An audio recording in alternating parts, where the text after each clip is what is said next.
ইন্ডিয়াকে হারিয়ে বাংলাদেশ যে পরিমাণ উল্লাস করেছেন এবং তাদের প্রত্যাবর্তন ছিল যে তাদের দর্শক ও তাদের সাপোর্ট ছিল বাংলাদেশের এবং কোচিং স্টাফ খেলোয়াড় সবাই মিলে সেই উল্লাসটা করলেন এবং তাদের যে লড়াই ছিল যে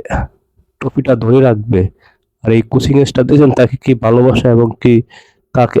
আবারও আনলেন এবং অধিনায়ক তামিম দেখছেন জড়িয়ে ধরলেন ও কোচকে এবং দেখছে যে বাংলাদেশের এই তামিম কিন্তু আজ দেশের হয়ে একটা শিরোপা জয় করলেন আবারও এবং এই শিরোপা জয় করে দেশের সুনাম অর্জন করছেন যেরকম সেইভাবে তার নিজের কেরিয়ার এগিয়ে যাবে এবং বাংলাদেশের এই লড়াইটা ছিল যে তারা কিভাবে শিরোপা ধরে রাখবে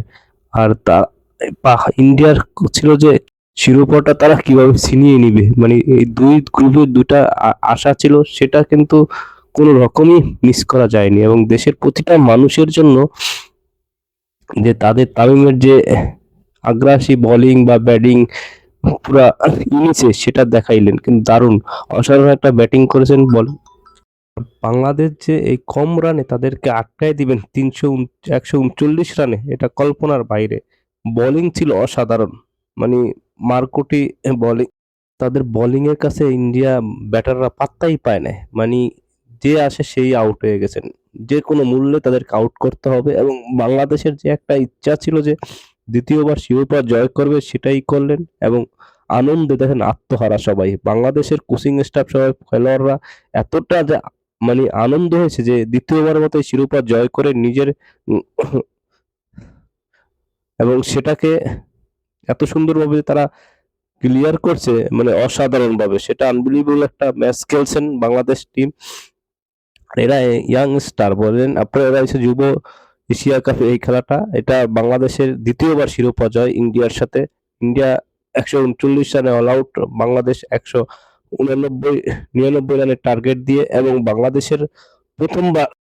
এটা কিন্তু বাংলাদেশের প্রথমবার না দ্বিতীয়বার শিরোপা জয় এই শিরোপা জয় করার মতো বাংলাদেশে এত একটা সুন্দর একটা আত্মবিশ্বাস ছিল যে বাংলাদেশের সেটা করে দেখালো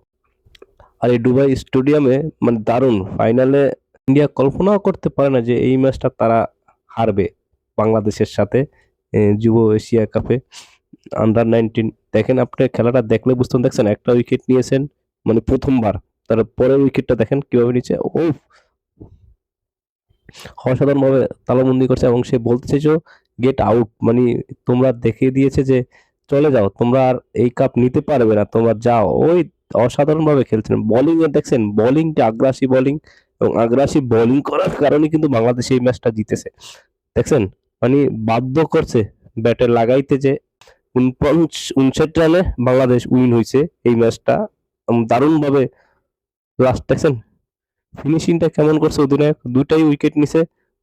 অসাধারণ ভাবে দুইটা উইকেট নিচ্ছে তামিম মানে তামিমের লাস্ট ফিনিশিং এ যে দারুণ বোলিং এ দারুণ ভাবে বাংলাদেশকে জয় এনে দিল এবং সেই লাস্ট মুহূর্তটাকে স্মৃতি হিসেবে ধরে রাখছে বান দিলেন তামিম অধিনায়ক এবং এটা খুবই ভালো লাগছে অসাধারণ একটা ইনিংস উপহার দিয়েছে বাংলাদেশ টিমকে এটা খুব আত্মপ্রকাশের একটা দিন এবং বাংলাদেশ যে এইভাবে ইন্ডিয়াকে প্যাকেট করে দিবে এটা কল্পনা করার বাইরে ছিল মানে যেভাবে আমরা রান একটা দিয়েছি 199 রানের টার্গেট এটা ইন্ডিয়া সহজভাবে নিয়ে ফেলবে এটা আমরা ধারণা করছি কিন্তু সেটা হয়নি দুঃখজনক একটা ঘটনা হয়ে গেল এটা আসলে কোনো কারণেই মেনে নিতে পারে না ইন্ডিয়া যে এত একটা কম রানে তারা আটবে তারা কালকে এমনও ঘটনা ঘটেছে যে ইন্ডিয়ার টপ লেভেল সবাই ইন্ডিয়ার এই যুব বিশ্বকাপে হারছেন তারা মেয়েরা হারছেন এবং তাদের টেস্ট ম্যাচ হলো অস্ট্রেলিয়ার সাথে সেই ম্যাচটা হারছে তিনটা ম্যাচই কালকে হারছে মানে এমন ভাবে হারছে যেটা গোহারার মতো তিনটা ম্যাচ হেরে গেল তারা মানে কি অবস্থাটা দাঁড়ালো এই ফার্স্ট ইন্ডিয়া এরকম একটা অবস্থানে দাঁড় করাইছে মানে এটা অসম্ভব একটা কাজ হলো এটা মানে কল্পনা করার মতন না সবাই ভালো থাকবেন সুস্থ থাকবেন আসসালামু আলাইকুম আল্লাহ হাফেজ